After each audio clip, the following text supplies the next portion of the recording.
Assalamualaikum warahmatullahi wabarakatuh, teman-teman semua.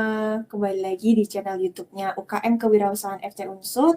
Dan tentunya selamat datang di segmen iPod episode ke-8. Entrepreneur Podcast, pusatnya mahasiswa mencari informasi kewirausahaan. Nah, di episode kali ini kita bakal bahas hal-hal menarik nih seputar organisasi kewirausahaan. Dari narasumbernya yang gak kalah menarik, yaitu ada Mas Heru dari Kopma UMS. Halo Mas Heru, gimana kabarnya? Halo Mbak Gendis, Alhamdulillah kabarnya baik. Alhamdulillah. Semoga teman-teman di rumah juga sehat-sehat semua. Karena ngelihat berita akhir-akhir ini, kasus COVID itu makin naik ya. Jadi harapannya teman-teman tetap bahagia supaya sistem imunnya tuh tetap terjaga gitu. Nah, sebelum kita mulai ngobrol-ngobrol nih, mungkin kita perkenalan dulu kali ya Mas Heru. Ya siap. Oke, nama aku Gendis Ariesta, jurusan Informatika, dan di sini aku bakal jadi podcaster yang ngepoin banyak nih di podcast kali ini. Kemudian untuk narasumbernya ada Mas Heru dari Kopma UMS. Silakan Mas Heru bisa perkenalan terlebih dahulu.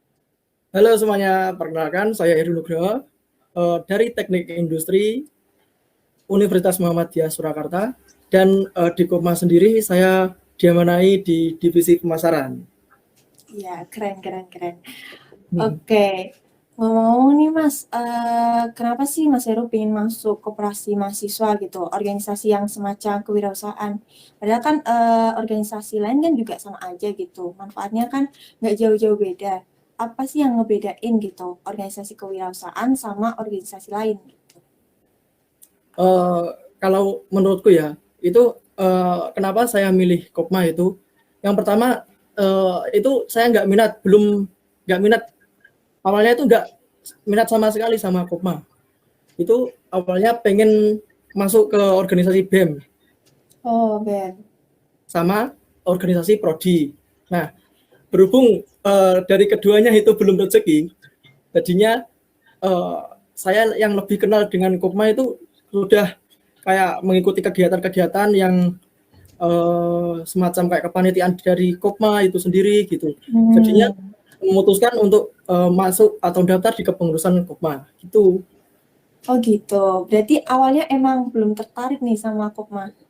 Belum, awalnya emang nggak minat sama sekali. Oh gitu ya Mas.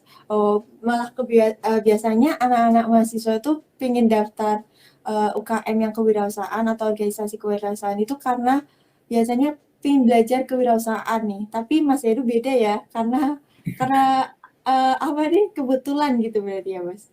Iya, karena awalnya kan memang gitu, kayak pas pertama daftar peserta itu, teman saya itu banyak yang daftar Kopma, sedangkan saya itu kayak ya udahlah ikut aja sama teman-teman. Nah, daftarlah di anggota Kopma, terus mengikuti kegiatan-kegiatan yang ada di Kopma. Nah, jadinya kenal lebih dekat lah dengan Kopma gitu. Oh gitu. Tapi awalnya itu yang Mas Heru bayangin tentang Kopma itu apa sih ekspektasinya gitu loh setelah masuk di Kopma sendiri? Kalau ekspektasiku itu Kopma itu kayak kita bisa kayak belajar tentang berbisnis, terus belajar tentang kekeluargaan yang erat gitu. Terus saya juga kayak pertama kali juga kan di setiap ada maba gitu kan, itu ada Expo UKM. Nah, Oh iya. itu diperlihatkan kayak video profil dari Kopma. Nah, itu awalnya tertarik juga dari situ, dari video itu yang menunjukkan kayak keuntungan Kopma itu hampir 3 miliaran gitu. Jadinya Oh, kaget, keren. pengen mencoba sesuatu yang baru itu. Oh iya, keren banget Mas. Setelah masuk di Kopmanya ini, kira-kira ekspektasinya itu terpenuhi atau enggak? Worth it atau enggak gitu Mas? Atau malah tidak sesuai ekspektasi gitu? Kalau untuk ekspektasi itu pas saat jadi anggota biasa itu memang belum tercapai, karena juga kayak hanya anggota biasa itu gimana ya, kalau itu kayak ya hanya anggota gitu. Terus tahun kedepannya itu daftar kepengurusan. Ya alhamdulillah ekspektasiku ya bisa belajar berbisnis gitu. Juga kenal sama banyak orang yang membuat saya jadi lebih ingin maju lagi gitu. Iya, benar. Sebenarnya sama sih, Mas. Aku di periode kemarin itu waktu aku jadi anggota, yang aku rasain sama karena kayak kurang gitu. Ngerasanya tuh kayak kok masuk organisasi gini ya, masuk organisasi kewirausahaan tuh ternyata malah kita lebih banyak ngejalanin proker-proker gitu. Tapi makin ke sini makin makin ngerasa gitu manfaat-manfaatnya. Kayak mungkin emang perlu pelan-pelan dulu kali ya. Manfaatnya itu datangnya itu pelan-pelan dulu gitu. Bener. Tapi nanti di akhir tuh baru ngerasa kayak ini tuh hasil dari organisasi kita gitu. Nah kalau aku itu setelah masuk di kepengurusan Kopma ini kayak muncul ide-ide gitu, mau bisnis, mau buka usaha apa, mau bisnis apa gitu. Iya, benar-benar. Iya, sama banget sih Mas. Saya juga seperti itu. Jadi kayak lebih termotivasi buat buka bisnis, ya nggak? Ya bener itu. Iya, apalagi kan kalau di organisasi kewirausahaan itu emang fokusnya tuh yang berbau kewirausahaan gitu kan ya. Nah, biasanya kewirausahaan tuh emang kita tuh dipaksa buat cari ide yang baru gitu, yang menyesuaikan menyesuaikan zaman gitu. Makanya akhirnya ketika kita masuk organisasi kewirausahaan biasanya sering muncul tuh ide-ide baru tentang bisnis apa ya yang lagi tren di saat ini gitu. Ya nggak, Mas? Nah betul juga itu. Karena kita dengan masuk ke organisasi kewirausahaan tersendiri, kita juga dituntut untuk kedepannya itu bikin sesuatu yang baru.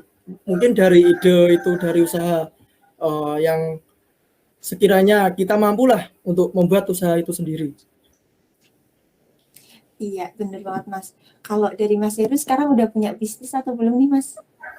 Kalau dari aku kemarin juga hanya baru rencana sih. Kalau aku itu orangnya itu ide saja, wacana doang gitu. Kira-kira mau buka bisnis nggak, Mas, tapi setelah ini?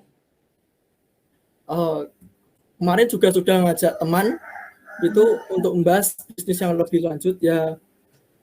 Semoga aja tercapai gitu. Ya, amin, amin, amin. Bisnis apa tuh, Mas, kalau boleh tahu? Rahasia dulu lah. Oke, nanti ditunggu ya, Mas, bisnisnya. Kali aja kan makin besar, terus nanti aku bisa datang ke perusahaannya Mas Heru gitu. Siap. Oke, aku mau tanya nih. Nah, setelah masuk ke Kopma, dari ke perkuliahannya Mas Heru sendiri terganggu atau enggak sih? Atau perkuliahannya keteteran, atau malah makin jago nih dalam time manajemennya? Dengan masuknya, kalau menurutku ya, dengan masuknya kita ke sebuah organisasi itu, kita dituntut untuk melatih manajemen waktu. Nah, kalau dari aku itu sampai sekarang juga masih kayak belajar sih, belum secara optimal memanfaatkan waktu tersebut untuk kuliah ya. Karena saya di divisi pemasaran itu untuk proker-prokernya juga nggak begitu berat, jadi ya untuk kuliah sama sekali nggak terganggu sih. Oke, alhamdulillah. Kalau di divisi pemasaran sendiri itu gimana sih Mas fokusnya? Jadi penasaran nih. Kalau di divisi pemasaran itu kita kayak memasarkan produk dari unit 3, yaitu dari Kopmamart. Suatu usaha Kopmamart itu suatu usaha retail yang ada di Kopma UMS. Nah itu untuk Kopmamart sendiri itu sudah di luar kampus. Jadi dengan kondisi seperti ini juga masih bisa buka secara normal. Tetapi ya itu dari divisi pemasaran dituntut untuk lebih kayak memasarkan supaya dari Kopmamart sendiri itu bisa untung gitu, profitnya bisa bagus. Mhm. Oke, kalau di masa pandemi kayak gini biasanya pemasarannya kayak gimana aja Mas? Metode-metodenya? Kalau di masa pandemi ini kalau dari saya itu hanya mengandalkan di sosial media. Tapi untuk kayak apa proker-proker di pemasaran kan ada kayak input barang, terus kayak harus datang ke Kopmarmart sendiri gitu. Nah jadinya ya kalau seperti ini saya kan masih di rumah, jadi untuk pemasaran sendiri itu belum secara optimal lah kalau menurut saya gitu. Ya hanya mengandalkan sosial media gitu-gitu aja sih. Oh iya, iya sama sih Mas, dari UKMK sendiri juga pemasarannya masih lewat sosial media dan sosial media pribadi dan sosial media ofisialnya UKMK gitu. Eh, ada kendala nggak sih Mas? Apa sih kendala yang paling kerasa banget nih di masa pandemi saat ini? Kalau untuk kendala itu sama seperti yang lainnya, mungkin karena pandemi seperti ini ya dari pendapatan sih yang menonjol sih Oh itu. iya, pendapatannya. Hmm. Oh gitu ya Mas. Itu berarti mempengaruhi ke apa karyawan-karyawannya juga ya Mas? Untuk karyawan selama ini itu gimana ya? Kayak enggak sih, kalau karyawan itu berjalan normal kalau di Kopmamart itu. Oh masih berjalan normal. Iya. Oh berarti untuk pendapatannya aja ya Mas berarti? Kan di Kopmamart itu untuk karyawan jam misal nih bukannya jam 10, jam 5 sore itu untuk karyawan yang tetap. Nah, untuk selanjutnya jam 5 sore sampai jam 9 malam itu ada part time. Part time itu kayak dari diambil dari anggota Kopma UMS itu. Oh seperti itu. Oh, berarti selain membuka peluang usaha juga ini ya Mas melatih anggota-anggota Kuma UMS untuk terjun langsung gitu ke kewirausahaannya. Ya, itu semata-mata ingin kayak memberikan pengalaman lah kepada anggota-anggota Kopma UMS. Juga nggak hanya dapat pengalaman sih, juga ada insentif tersendiri, terus e-sertifikat itu juga dapat. Oh, oh dapat sertifikat juga ya. Itu Dapat. berguna banget nih Mas. Iya, Karena itu kan berarti masuknya sertifikat pengalaman kerja ya. masuknya sertifikat apa ya? Bentar. Kalau nggak salah sih kayak pengalaman kerja gitu, kayak magang. Karena Iya. part time ini untuk kontraknya sendiri itu 2 bulanan, maksimal 3 bulan sih gitu. Oh gitu. Itu berarti dapat gaji juga Mas buat mahasiswanya itu yang part-time atau Alhamdulillah juga gratis? ya dapat gaji Oh iya insentif. keren. Oh iya, iya. Keren banget sih Mas maksudnya karena kayak itu berguna banget buat mahasiswa. Apalagi kan akhir-akhir ini programnya Kemendikbud itu kan membuat program langsung terjun ya kayak magang kampus Merdeka itu kita dituntut untuk langsung terjun ke perusahaannya. Jadi kita bisa lebih lebih apa ya lebih berkembang gitu. Harapannya biar ketika kita lulus sebagai sarjana nanti bisa langsung langsung punya skill kayak gitu. Hard skill dan Iya. soft skillnya tuh bagus gitu. Nah, dari Mas Heru, apa sih yang Mas Heru rasain selama kepengurusan ya, selama kepengurusan pandemi ini? Sering sering jenuh atau gimana gitu? Gitu enggak, Mas? Kalau yang aku rasakan itu karena pandemi gini ya, kayak jarak dari rumahku ke Solo itu kan ya hampir 3 sampai 4 jam. Nah itu sih dari kendalanya itu yang bikin jenuh, mau kayak bantu memasarkan produk ini jadi Hmm. terkendala. Nah dari situ kayak muncul, wah aku kok kayak nggak ada kerjaan gitu di rumah aja, masa yang lain ada kerjaan di Solo, aku di sini kan kayak gimana gitu rasanya. Iya, benar benar benar. Apa cara nguatinnya gimana tuh Mas dari kepengurusan Koma sendiri itu cara nguatin semangat pengurus-pengurusnya itu gimana sih? Kalau untuk pandemi seperti ini, setiap bulan itu di Kopma UMS itu ada kajian kepengurusan. Nah itu dari semua pengurus, kepengurusan sama pengawas itu kumpul lah, tapi secara virtual. Itu membahas kayak beberapa proker-proker yang sudah terlewati maupun yang masih baru berjalan. Nah, dengan adanya seperti itu, mungkin bisa dikoordinasi lah, mungkin dengan memberi semangat kepada kepengurusan yang lain, terus memberikan sesuatu motivasi untuk kita bisa bekerja lebih baik dari sebelumnya gitu. Oke, dari Mas Heru sendiri nih, kira-kira setelah setelah di periode koma ini, di periode depan kira-kira Mas Heru mau ada rencana apa nih? Atau mau lanjut ke komanya? Atau mau mulai bisnis yang tadi tuh Mas?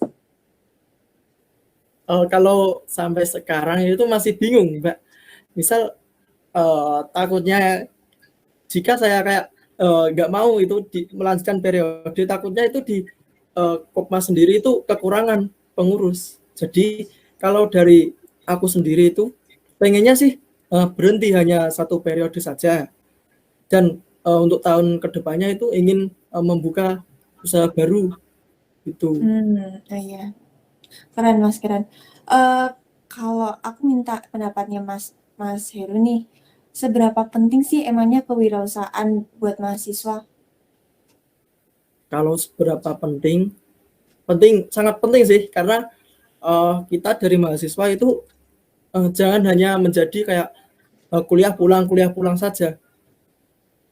Nah, untuk di masa depan kan kita kan memperoleh sarjana, belum tentu kita dapat pekerjaan, belum tentu kita mendapatkan pekerjaan yang mapan gitu. Nah, mungkin untuk mahasiswa tersendiri itu dari kuliah mungkin bisa kayak menjajal lah, kayak mencoba hal baru, membuka bisnis-bisnis baru gitu. Insya Allah yang tahun kedepannya, misal masa depannya itu kayak bisa berkembang lebih baik, dan kita tidak mengandalkan perusahaan-perusahaan untuk merekrut kita, tapi kita yang justru merekrut para sarjana gitu. Ya, luar biasa banget, Mas. Bener banget sih, karena ketika kita punya jiwa kewirausahaan, selain yang tadi Mas Heru jelasin ya, orang-orang yang membuka lapangan pekerjaan itu biasanya mentalnya tuh lebih kuat gitu, karena ketika gagal itu biasanya mereka harus pantang menyerah gitu. Karena kalau misal gagal terus terpuruk, terus jatuh gitu, nggak bangkit lagi, maka perusahaannya akan hancur gitu. Kewirausahaannya itu, bisnisnya itu akan hancur gitu, dan itu mempengaruhi banyak pihak gitu, buat karyawan-karyawannya, buat yang lain-lainnya gitu. Nah, Gitu ya, Mas? kalau yang aku pikirkan itu dari kelas 9 SMA sih, 12 SMA itu kayak Iya. gini, eh, misal kita kuliah hanya dapat ilmu tanpa kalau kita tidak mencari hal yang baru, tapi kita hanya mengandalkan kita sarjana, sertifikat, terus mengandalkan sebuah hanya itu, takutnya di masa depan itu perusahaan-perusahaan itu kayak tidak membutuhkan kita. Jadi kalau yang saya pikirkan itu dari dulu itu pengennya ya membuat bisnis baru ya, kayak di masa seperti ini juga untuk bisnis mungkin tidak perlu modal banyak sih, karena juga di sini pandemi seperti ini kan kita mengandalkan online. Nah, di online sendiri kita nggak perlu kayak kesana kesini untuk memasarkan produk kita, tapi kita lewat teknologi, kita memanfaatkan teknologi untuk memasarkan produk kita. Jadi untuk modal nggak perlu yang besar-besar, tapi tergantung kitanya, tergantung usaha dari kitanya gitu. Iya, ini benar banget, Mas. Ini bisa buat tamparan juga para para calon-calon pembuka bisnis, katanya yang alasannya itu karena nggak ada modal gitu. Padahal zaman sekarang modal tuh nggak perlu besar ya, cuman tinggal posting aja lewat lewat satu genggaman handphone gitu itu bisa Nah, itu namanya bisnis gitu. Kita bisa buka usaha di situ. Bener banget sih Mas. Karena apa ya? Yang jadi biasanya yang jadi hambatan itu sih Mas, modal. Alasannya itu karena modal, nggak ada modal gitu. nah iya sih, karena di lingkunganku juga begitu. Kayak eh, tak omong kayak tak bilang gini, ayo buka bisnis baru loh. Modalnya itu dari mana gitu, bilangnya dia gitu. Nah, saya kan kayak ya zaman gini kok masih mikirin modal gitu. Iya, bener. Iya, bener banget sih Mas. Keren banget nih. Ini buat tamparan teman-teman semua ya. Kalau mau buka bisnis tuh yang penting jalan dulu gitu. Modal Ya, tuh seadanya dulu yang ada di rumah itu dimanfaatin gitu. Nah, dari Mas Heru nih, kira-kira menurut Mas Heru apa sih motivasi yang bikin Mas Heru tuh kalau misal jatuh itu harus bangkit lagi gitu? kalau untuk motivasi itu aku ada kayak quote itu ya. Eh, ini saya bikin sendiri, nggak tahu Iya, benar atau enggak. Itu hari ini adalah hari ini, hari esok adalah hari esok. Hari ini dijadikan pengalaman dan hari esok dijadikan evaluasi dan memperbaiki pengalaman itu. Jadi artinya itu ya hari ini kita misalkan kayak ada masalah-masalah atau kita melakukan suatu kegiatan, nah itu dijadikan sebuah pengalaman. Nah untuk hari esok mungkin hari lusa atau besoknya ya pokoknya hari besoknya itu kita mengevaluasi masalah yang ada di hari ini untuk memperbaiki pengalaman hari ini untuk kedepannya menjadi yang lebih baik gitu. iya keren keren banget Mas, keren banget. Itu juga bisa ini sih Mas, tamparan buat aku juga, karena aku tuh tipe orang ya kalau misal pas down, pas lagi gagal gitu, itu rasanya kayak aku nggak cocok gitu loh. Aku kayak bener-bener down banget gitu loh rasanya. Kalau untuk keadaan seperti itu kayak down itu memang kayak hal biasa sih, aku juga pernah ngalamin. Aku itu orangnya itu kalau nggak mood ya nggak mau ngerjain gitu. Iya, Kalau sama, sama banget tuh Mas kayak gitu. kalau misal mood ya apa-apa langsung tak kerjain gitu. Nah terus saat kemarin kan juga ada tugas-tugas gitu. Nah aku diminta temanku ya mengerjakan tugas ini. Saya bilang saya kalau nggak mood ya nggak mau ngerjain. Takutnya malah tugasnya nggak maksimal gitu. Iya, sama banget Mas, beneran sama banget. Kemarin tuh kebetulan dari tugas-tugas perkuliahan tuh banyak banget kan ya. Terus sempat aku tuh ada tanggung jawab satu proker dan aku akhirnya nunda dulu prokernya itu karena aku masih kesulitan dalam tugas kuliahnya ini gitu loh. Karena kayak karena gimana ya? Kalau misal aku tetap ngejalanin prokernya, nanti malah jadi kayak nggak maksimal gitu. Jadi biasanya aku kalau misal lagi sibuk banget juga kayak gitu, biasanya aku kerjain yang mepet deadline dulu sih.